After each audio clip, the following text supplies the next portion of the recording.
lalam-pirenena fahenina tapaka ny lalana mampitohy anambanja sy ambilibe hoy ny mpampiasa lalana. alatsinainy mainty tena amby 20 janoary 2024 eny amby folo taona ty aorina nandrosany emotra ny firene. vovonana firaisan-kina ijoro anohitra ny tsy mety eto amin'ny firenena.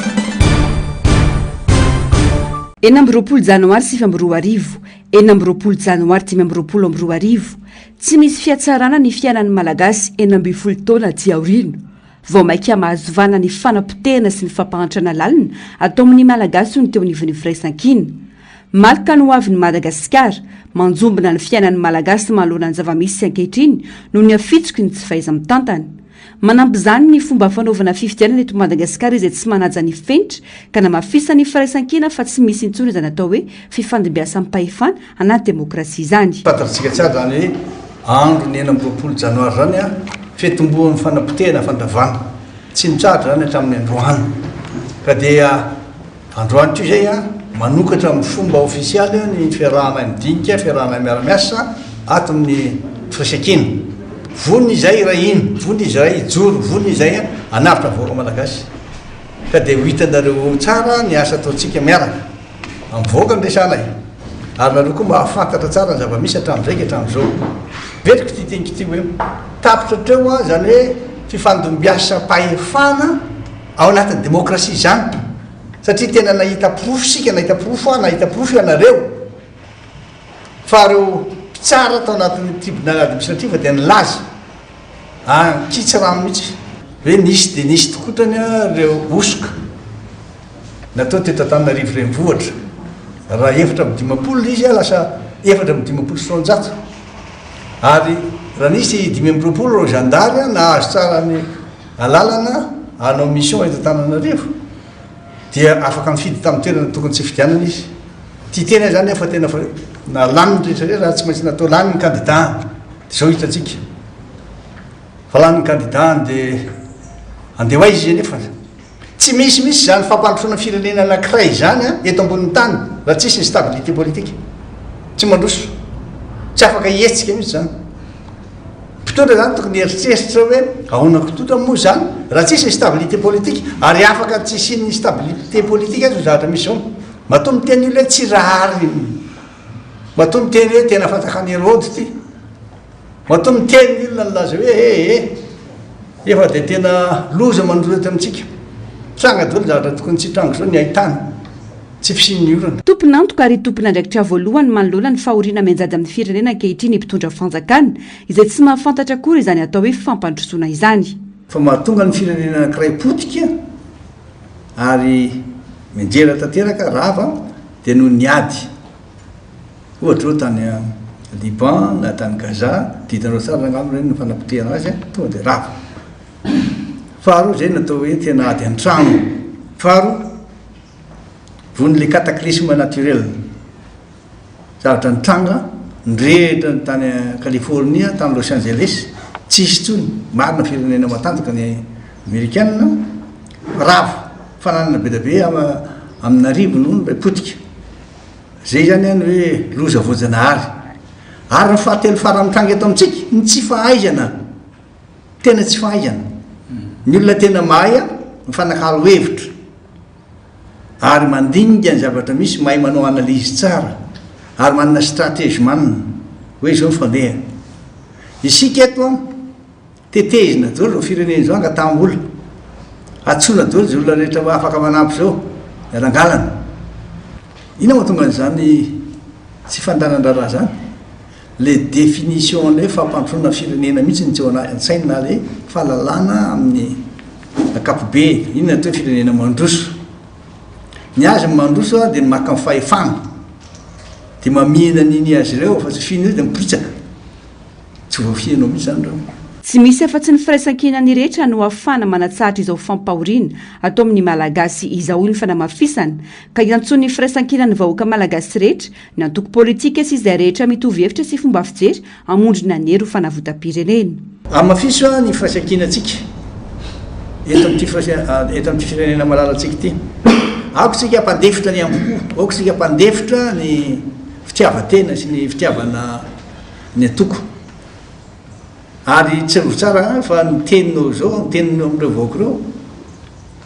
de tokony tanana foana masina ny tanindrazana ary manana ny asy maizy azy mivoaka malagasy faharoa aoka ny tompontsom-pirenena no hojerevana hokatsahana zany tompontsom-pirenena zany fantatry zao fa misy arena misy fananana eto Madagasikara nefa de tena hitsakitsahany sasany ondrany sasany fotsiny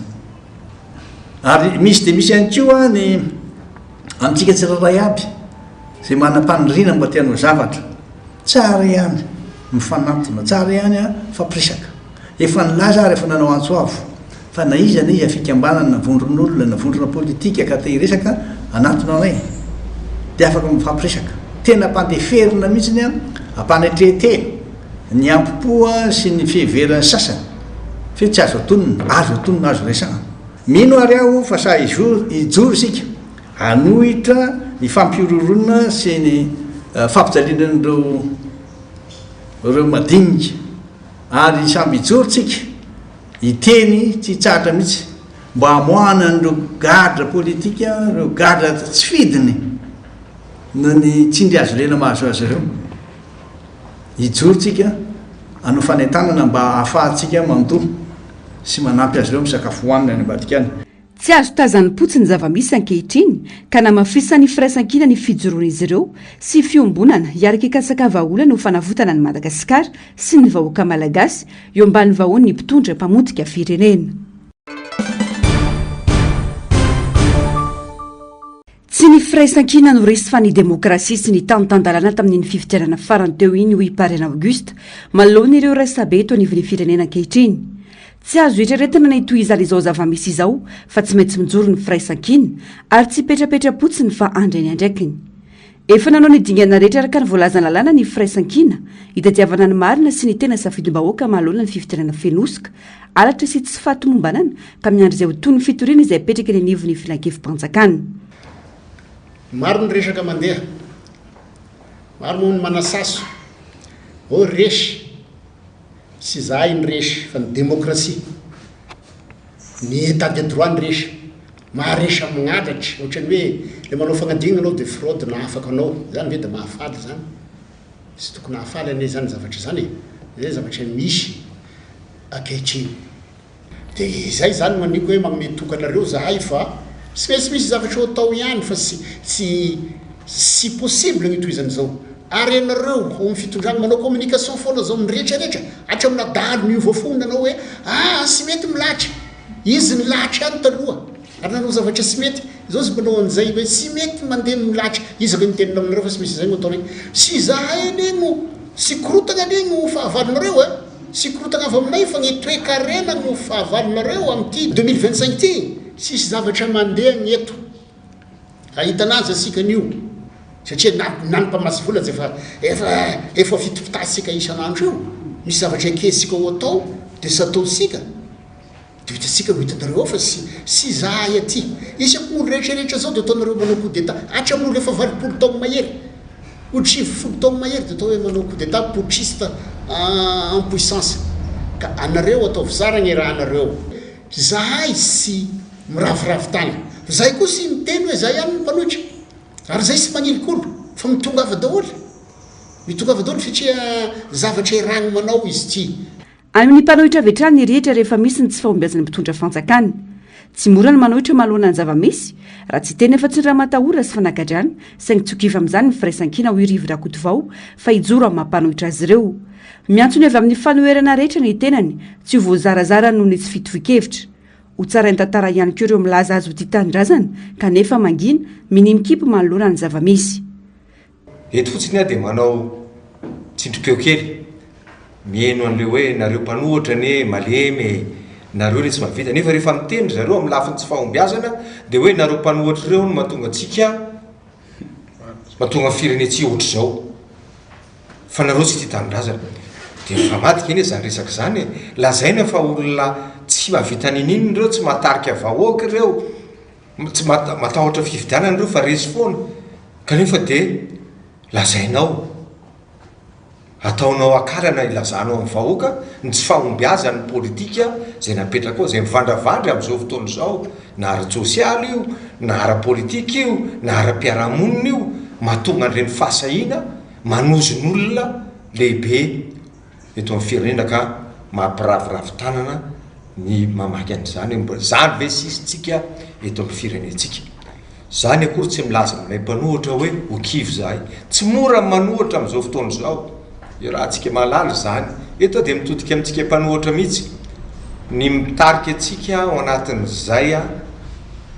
afahantsika mirahina satria potika ny tanylazantsika aloha tsika tsy ho zarazarain'ny efitrano kely zay mety isarahantsika tsisy dika zany eo amin'lohan'ny fahavoazan'izao firenena zao satria ahoana moa tsy joronao ahoana anekenao amin'izao zavatra mitranga eto amin'ny firenena zao raha zay kajikajy kely any ambadimbadika any no entinao amin'lohany ny fahavoazan'ny firenena zay amiko ny zava-dehibe tokony ampirahina ny rehetrarehetra afahatsika tsy raha olondrany tsy tiatsika fa ny politika zay oety zay manapotika an'izao firenena zao diso hevitra izy raha ny olona raha zay maha-olona anay ny enjehany zay tsy manenjika azy maha-olona azy fa raha mahita kosa fa potika ny firenentsika ka raha amin'izao fotoana zao anao ny olona mpitarika politika olona tia tanindrazana dia angina fotsiny ianao tena ho tsarainy tantara ianao tratra ny rajoelina ny tanjony ankehitriny ho koa sisy teny irendrena solony aiko tsy nitsatra namotika firenena izao fitondrany izao taoriny eny amby 20 janoary 2024 izany indrindra no antom-pijoroan'ny firaisan-kina ankehitriny ijoro ariado an'ny vahoaka malagasy izay milomany tanteraka ao anaty vanitra nalaliny nanomboka tamin'ny faheno amby 20 volana janoary tamin'ny 2009 jusqu'à faheno amby 20 volana janoary 2025 dia tsy nitsahatra namotika an'ity firenena itya ngay anjin'ireny rajoely manoloana ny fahantrano manoloana ny fahaverezam-panantenan'ny vahoaka malagasy zay ray tompoko no manosika anay mpitarika politika ato amin'ny firaisan-kina hijoro hiraisaina hiray feo hanoatra na de eo ary ny karazana tsindry na horohoro zay taon'izao fitondrana zay dia ambaranay androany zany fa ena amby 20 volana janoary zao fa reto izahay reto hijoro hanohitra n'ity fitondrana ity zao ka ambaranay eto ho fatapoko ho fatam-pirenena reto izay mpitarika politika ato amin'ny firaisan-kina mijoro ho an'ny vahoaka malagasy mariny le teny zokibe teo iny hoe misy fitovian-kevitra izahay marina zany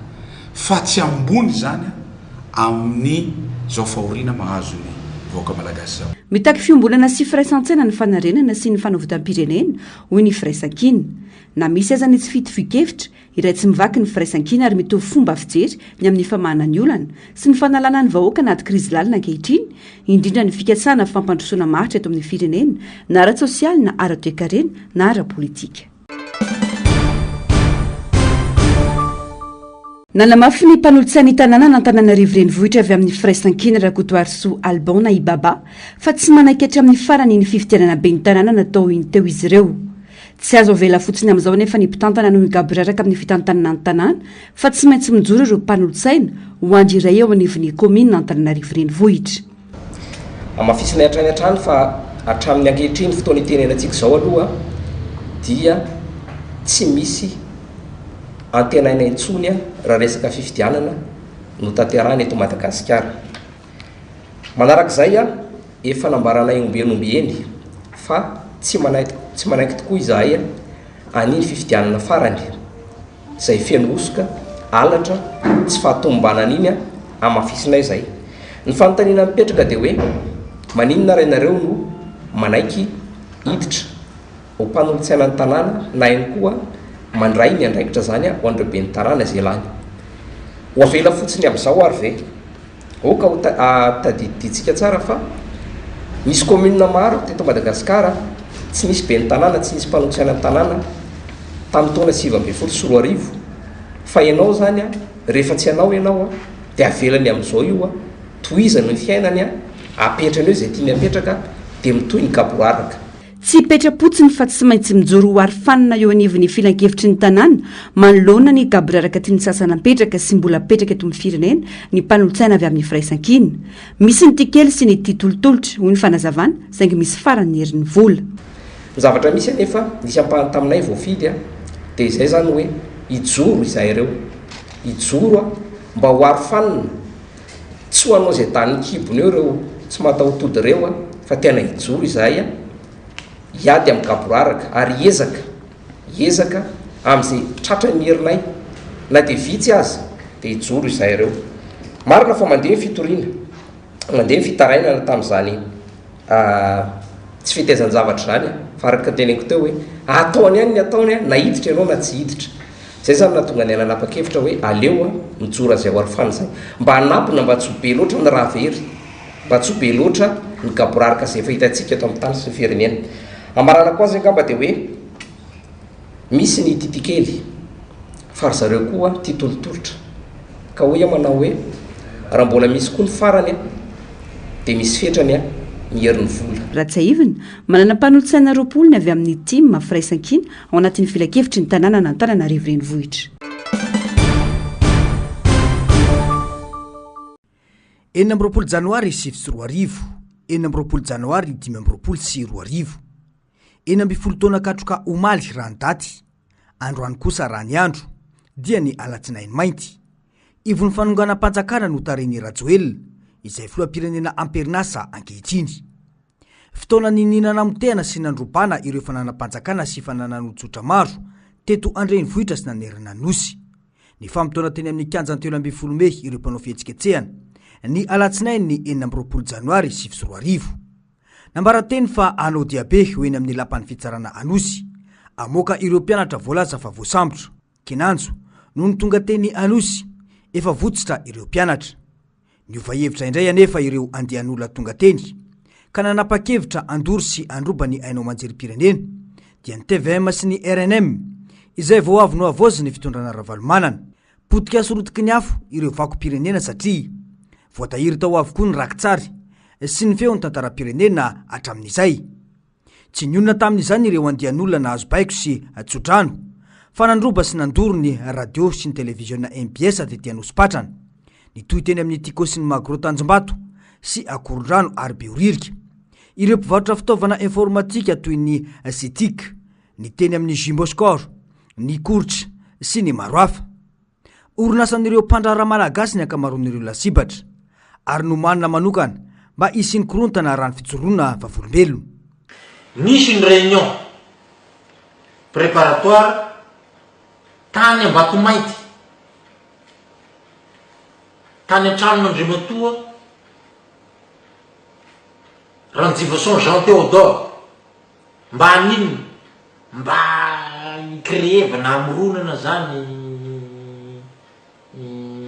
climat d'insécurité, zany hoe hamoronana korontana zany eto amin'ny ambolena korontana eto amin'ny firenena zany. Dia nisoratako anatin'ity taratasy ty daholo moa aloha fa vakiko eto reto daholo ny olona nanatrika tamin'izany ny général Rasoloso Dolin, président CST kehitriny, monsieur Alain Ramanson,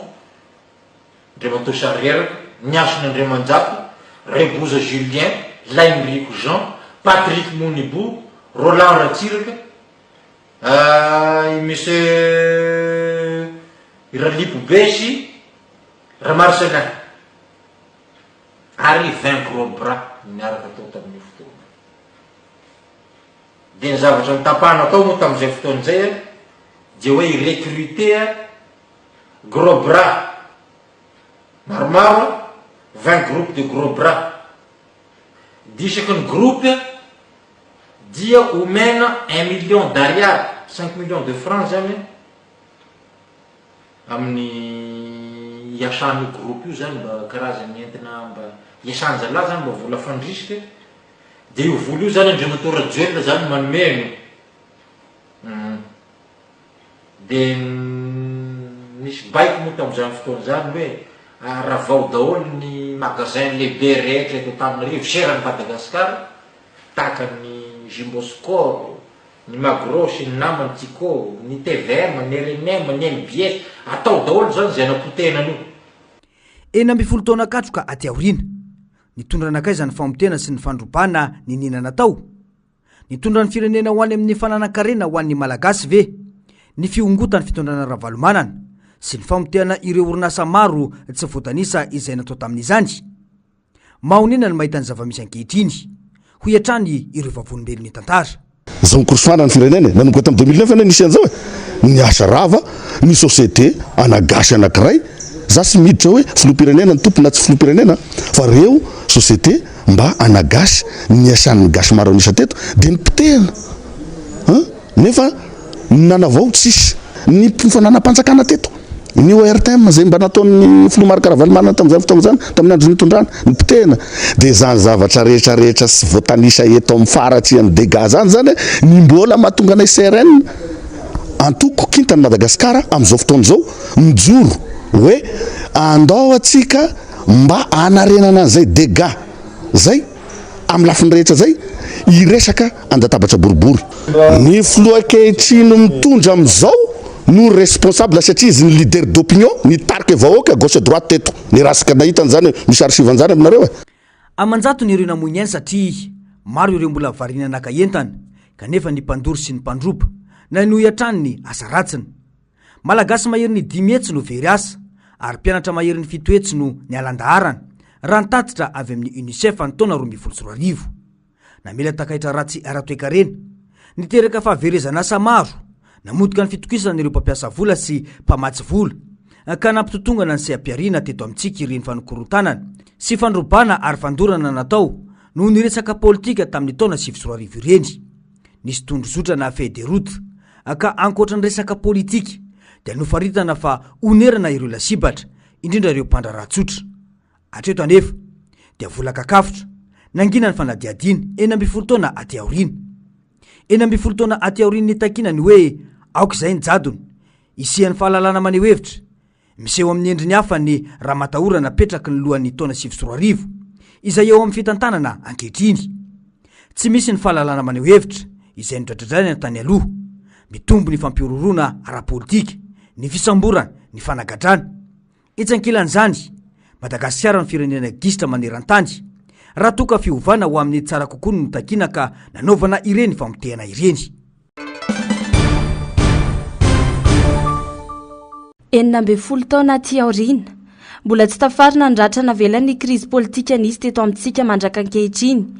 Potika avokoa ny sehatra rehetra teto Madagasikara na ny lafin'ny fanabeazana izany na ny ekonomika indrindra mofa ny sosialim-bahoaka izay hita mibaribary ny fitotonganany ankehitriny. Raha tsy ahivina, orinasa maro na vaventy na madinika teto amin'ny firenena ny lasibatra nandritra ny fipoahana. Vahoaka malagasy analo ny very asa ary anjatony maro ireo namoiny ainy. Mbola tsy nisy tafarina izany rehetra izany ankehitriny raha tsy laza fa tsy ny fananganana orinasa eto amin'ny firenena. Tsy misy afa-tsy ny voka-dratsy sy ny fampitehan'ny firenena no nateraky ny alatsinainy mainty 2024 raha ny fanehoan-kevitry ny olom-pirenena. Tsy mitondra makaiza lehibe fa hoe fampitehana potika na le asa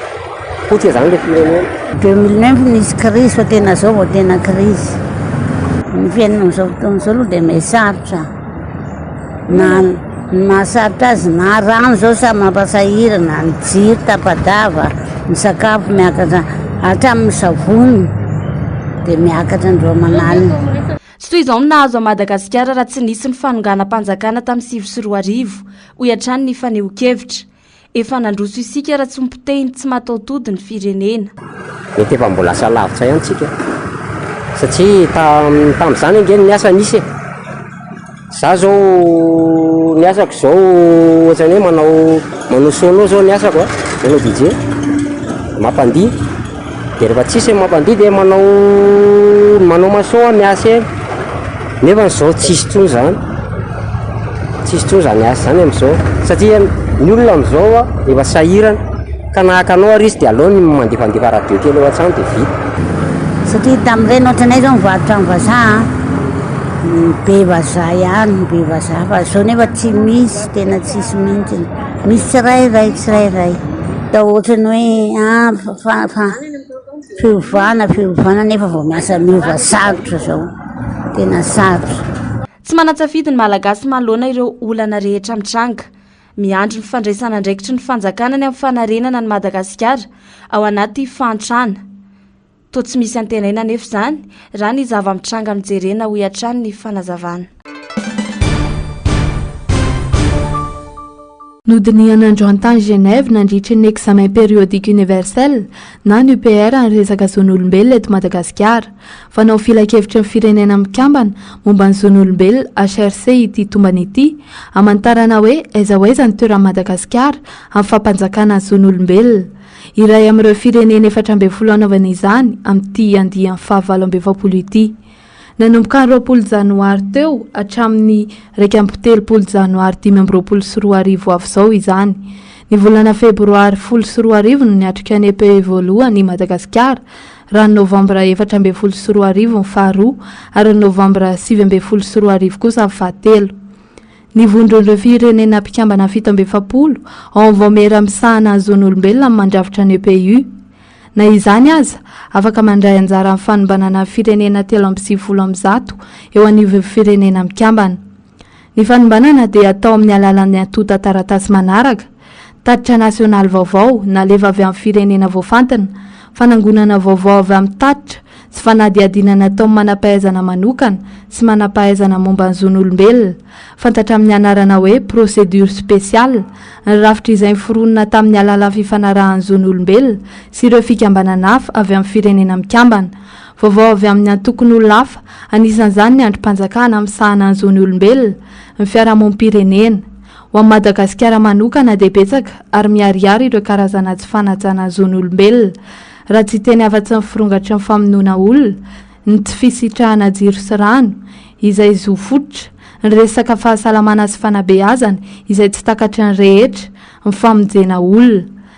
ny fepetra hiazonana ny olona any am-ponja, ny fisamborana sy fampidiran'olona am-ponja, tsy ara-drarany sy tsy ara-dalàna sy maro hafa tsy voatanisa. Andrasana araka izany ho valin'ity fomba natao amin'ny Madagasikara ity.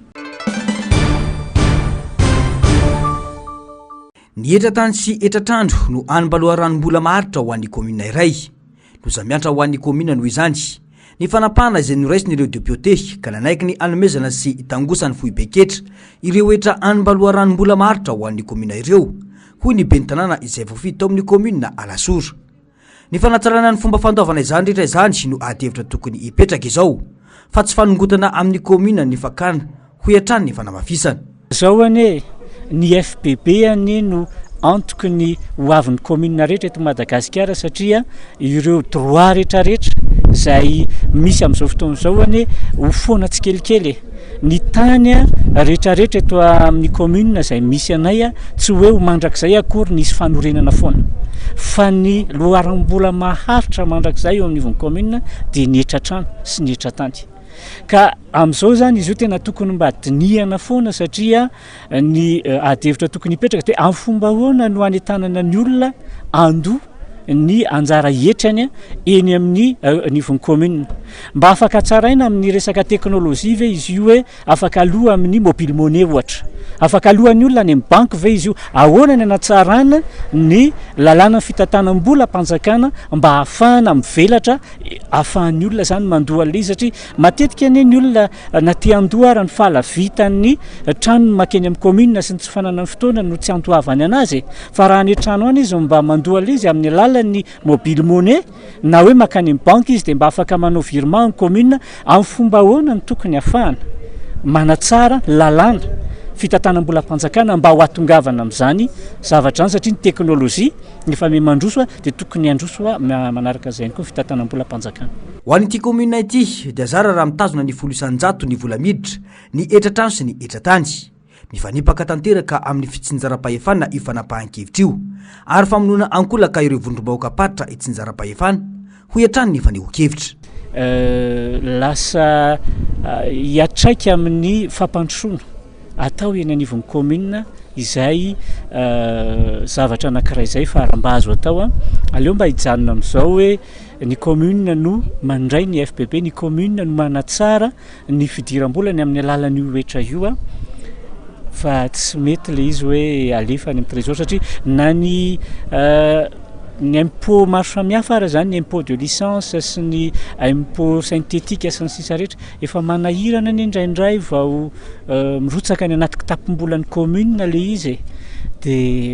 tsala amin'izay ihany koa zany ve ny FPB a ary eo ihany koa ny FT a ny impôt foncier sur les terrains a zay le décentralisation efa tsy mety hoe tokony hoe décentralisena zany le izy rehefa hoe arotsaka amin'ny commune de tokony hoe arotsaka any amin'ny commune fa tsy hoe io indray efa tety amin'ny commune de lasa indray a ohatrany hoe alefa any amin'ny fanjakana fohy be. Mbola isy ny fivoriana ara-potoana izay hoatrehan'ireo sonim-bavambahoaka amin'ny titona ity. Antsoava arak'izany no ataon'ity ben'ny tanàna ity mba amerenana amin'ny laoniny ny lalàna nokotihana vonolaniana mba isiny ny tena fampandrosoana miainga eny fotony marina raha ny namarany hatrany. Ankoatra ny fanesorana ireo fako ito amin'ny commune Ankadikely Ilafy dia olana goavana ho an'ny mpitantana vaovao ny ben'ny tanàna volan'indray fahefana androandry ny fanefana ny karaman'ireo mpiasa eo anivon'ny commune amin'ity volana janoary ity. Vola kely sisa no napetraky ny mpitantana teo aloha ka na ny karaman'ireo mpiasa aza tsy vitan'io vola sisa najanon'io raha ny fanazavana. Tsy hitaraina tanamempaka nefa ny ben'ny tanàna satria andraitra efa nekena ka ikaroka vaolana mba ahafana manefa izany karaman'ny mpiasa izany satria asam-bahoaka no nataon'ireo mpiasa teo anivon'ity commune ity raha ny fanazavany. Tena maika zany zao dia fitadiavana vahaolana ahoana ny ahafahana manefa ny karaman'ny mpiasa aloha volana janvier satria zany zao nisan'ny natao tao amin'ny famonram-pitantanana tao.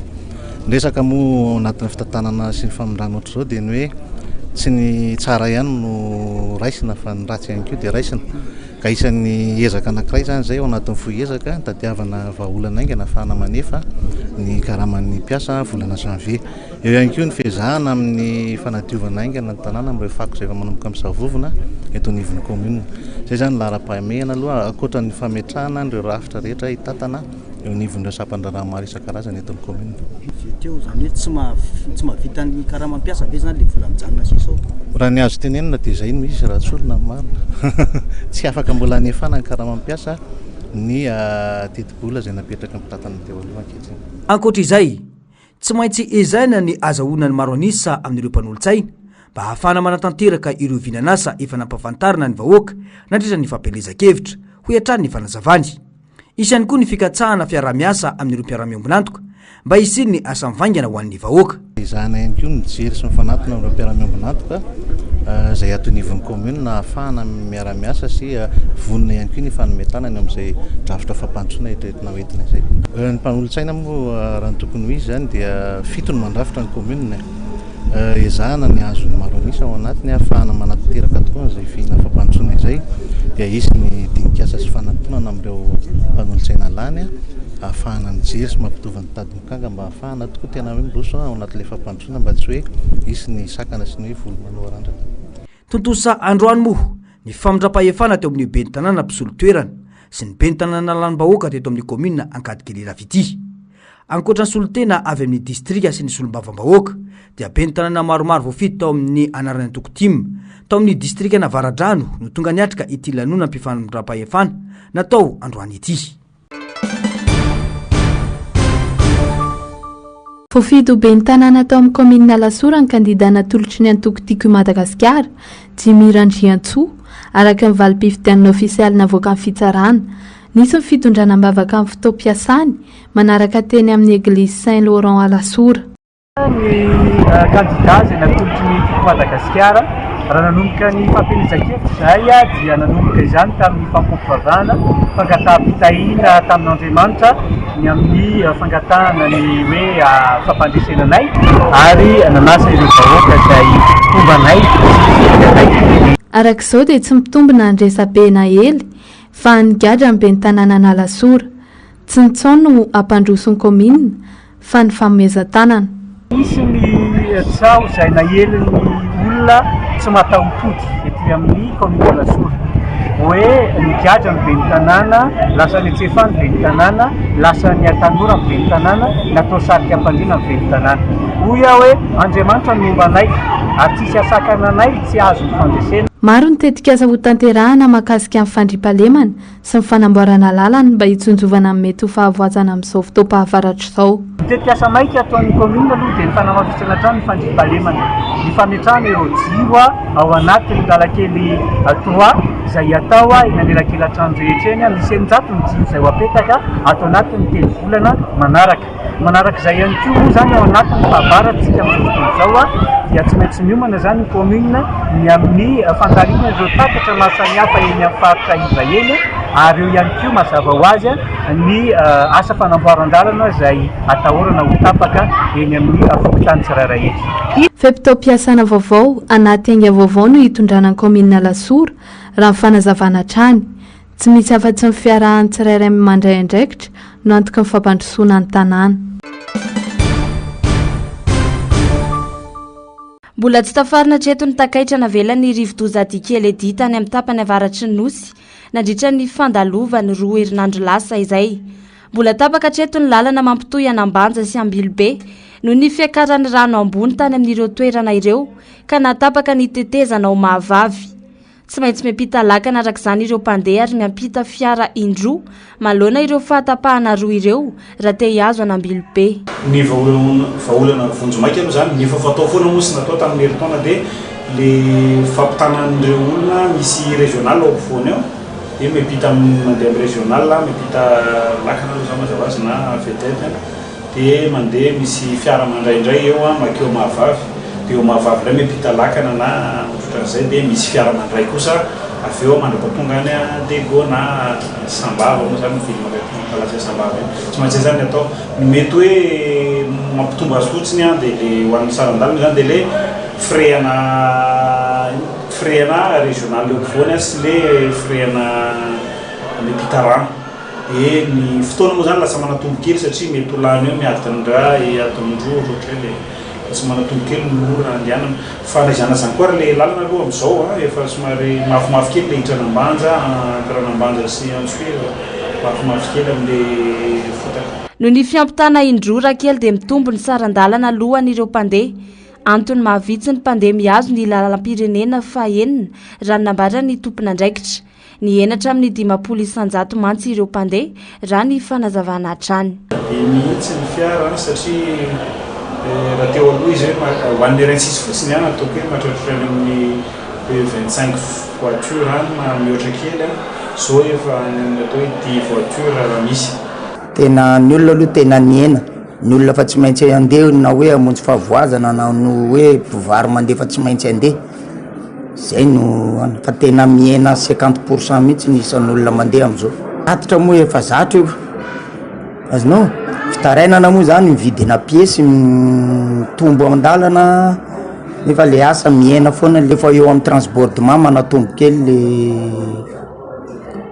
raha vao bordena anao fa raha ohatra anao avy ety zany mandeha eo amin'ny lalatapaka dia frais normal eo amin'ny lalatapaka fa rehefa ianao mianto tena makaria ary apita dia iny mampitombo an'le saran-dalana. Mitaky ny ijeren'ny tompon'andraikitra vahaolana maharitra amin'ny fanamboarana ny tetezana ireo mpisehatra amin'ny fitanterana. Eo koa ny ijerena manokana ny lalam-pirenena fahenina izay potika tanteraka ankehitriny. Mitombo hatrany amin'ny adiny 4 mantsy ny fotoana lany eny an-dalana amin'izao fotoana izao raha ny fanazavana hatrany ka miteraka fahatsiantsoka lehibe na ho an'ireo mpitatitra na ho an'ireo mpandeha.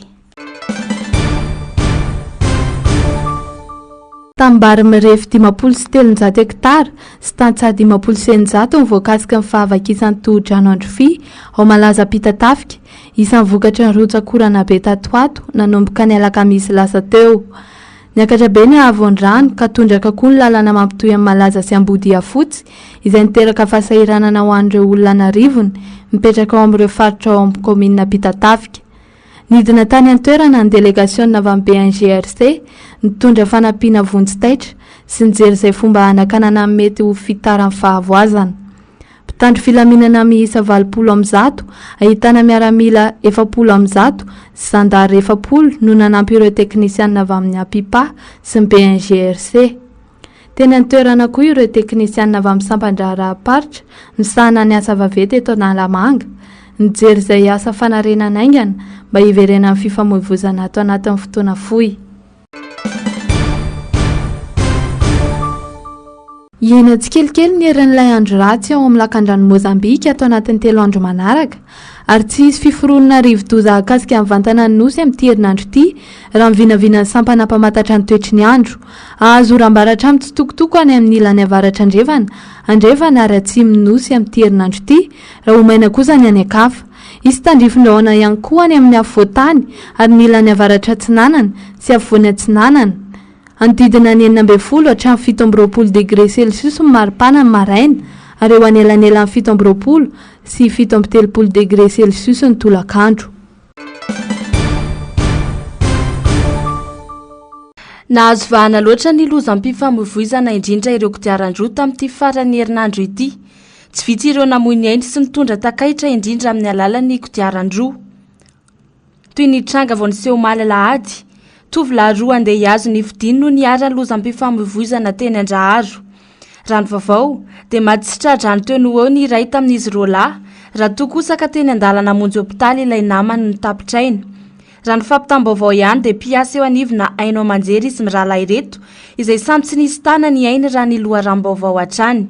Lozam-pifamoivoizana kodiaran-droa koa no nitranga teny Masay ny maraina teo tokony ho tamin'ny 7 ora, izay nahafatesana tovolahy iray ihany koa. Mateti-pitranga araka izany ny lozam-pifamoivoizana eto amintsika, izay tsara hitandrema ny rehetra amin'ny mahalatokana ny aina. Ny fanentanana angamba ny azo atao hoe ny miaty amin'ny auto-école dia mampianatra ny reny rehetrarehetra eny izao avy miantony mahatonga ny lozam-pifamoivoizana dia misy azo sorohana tsara amin'ireny zany maha hoe tena fianarana ny atiako moa zany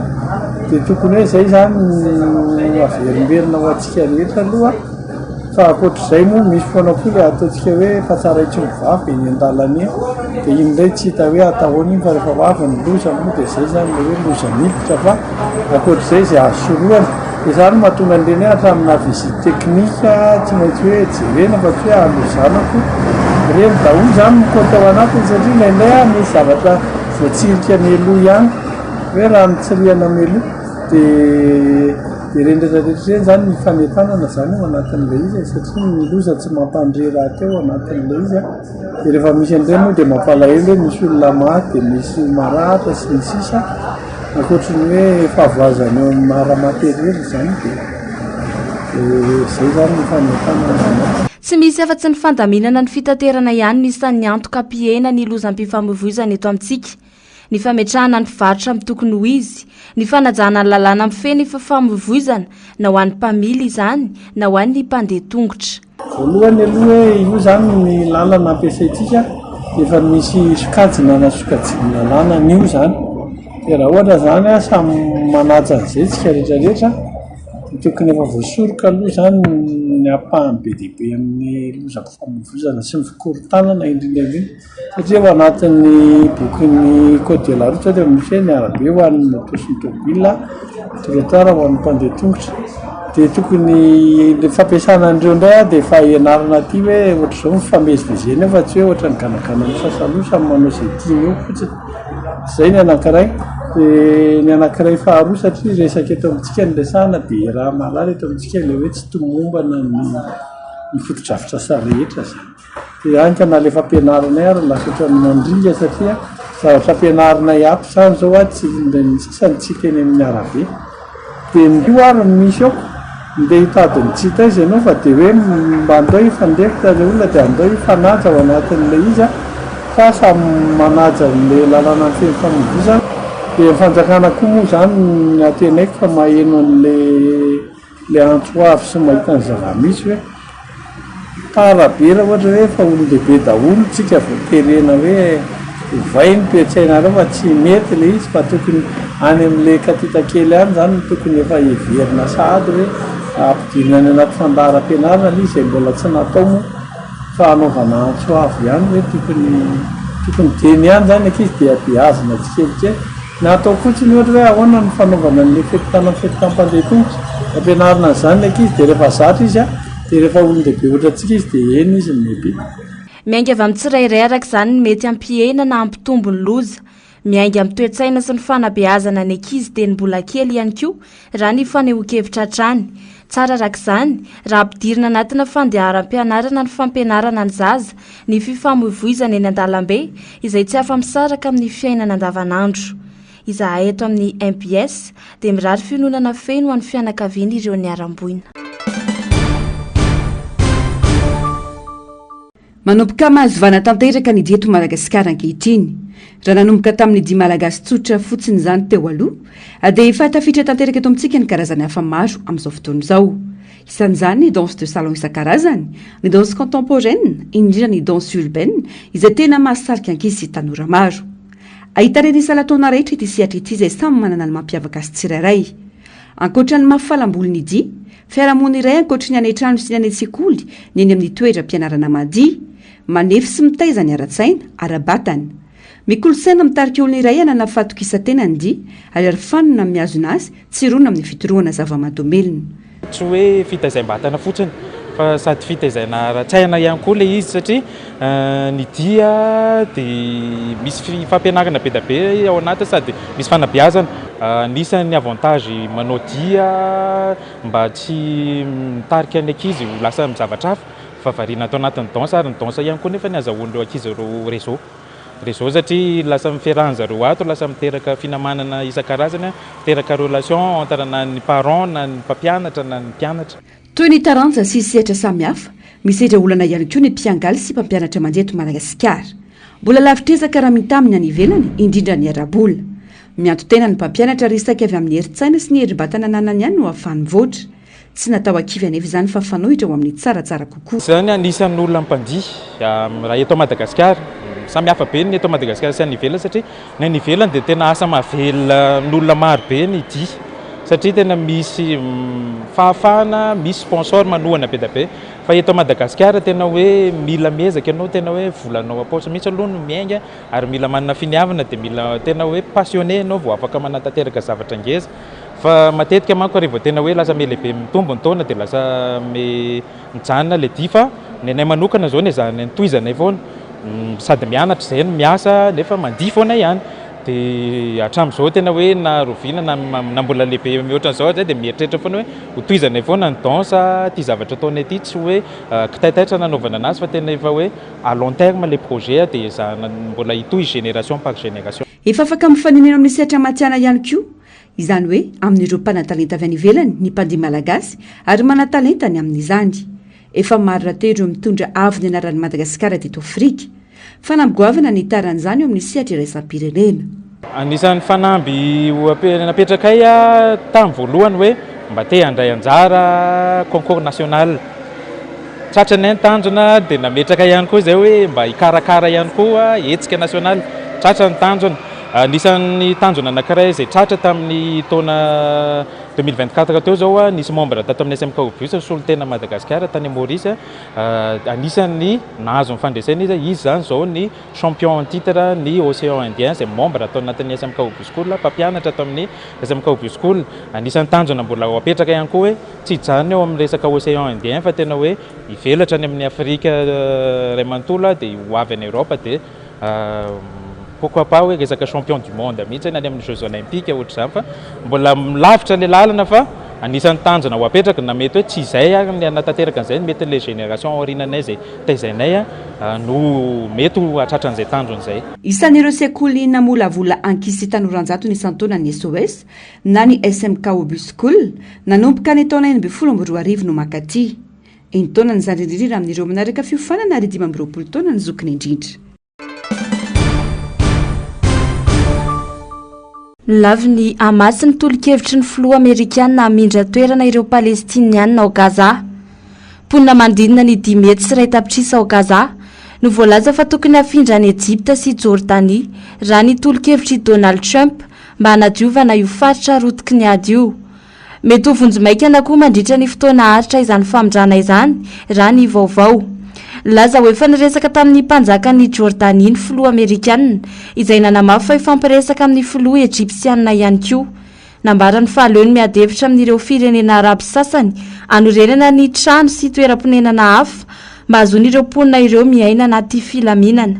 Fandikanany zo fototry ny palestiniana ity tolo-kevitra ity hoy ny Hamas satria manohitohina ny fifanarahana iraisam-pirenena momba ny zon'olombelona. Mety hampitombo ny herisetra ity drafitra ity ary hanimba ny ezaka fametrahana fandriam-pahalemana ny antoerana. Raha tsy hivina moa dia nanomboka ny 7 oktobra 2024 taorian'ny fanafian'ny Hamas tao Gaza no ny andohan'ny ady. Vao tapa-bolana teo zao no niatra ny fampiatonany ady tao amin'ny lemaky Gaza.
La Colombie a finalement cédé sous la pression américaine. Dans un premier temps, Bogota avait refusé l'atterrissage dimanche sur son sol de 2 avions militaires venus de Californie, avec chacun 80 migrants colombiens à leur bord. La réaction de Washington,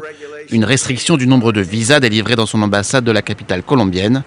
et une augmentation des droits de douane de 25% sur toutes les marchandises importées aux États-Unis. Bogota réplique alors avec l'annonce de droits de douane similaires, mais rétropédale quelques heures plus tard en annonçant un accord avec son principal partenaire commercial.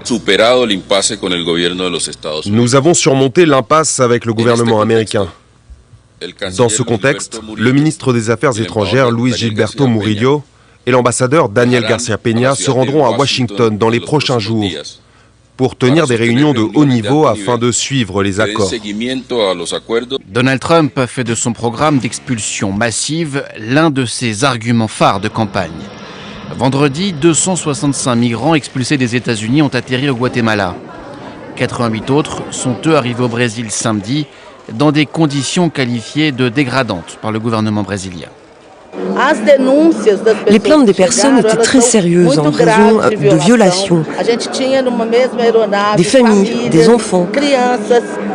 certains autistes ou souffrant d'un handicap quelconque ont vécu des situations très graves dans ce même avion. La Maison-Blanche s'est par ailleurs félicitée cette semaine de l'arrestation